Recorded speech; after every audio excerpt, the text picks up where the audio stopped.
भेजे लो काम धाम सब हम थप गे, घरवे में बैठल बैठल करे पर तू जप गे।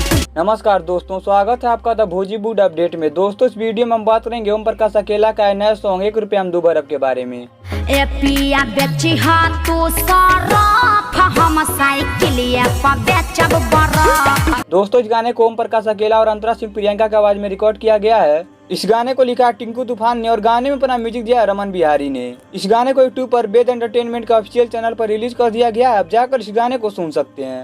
ए पिया जानी ले हु टेना सनवा हा कोई पेट के साबा।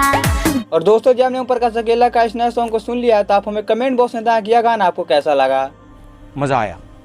और दोस्तों, भोजपुरी के ऐसे ही लेटेस्ट अपडेट पाने के लिए बने रहिए हमारे चैनल द भोजीवुड अपडेट के साथ। और वीडियो पसंद आए तो लाइक कीजिए, शेयर कीजिए और साथ ही हमारे यूट्यूब चैनल द भोजीवुड अपडेट को सब्सक्राइब कीजिए। मिलते हैं अगले वीडियो में।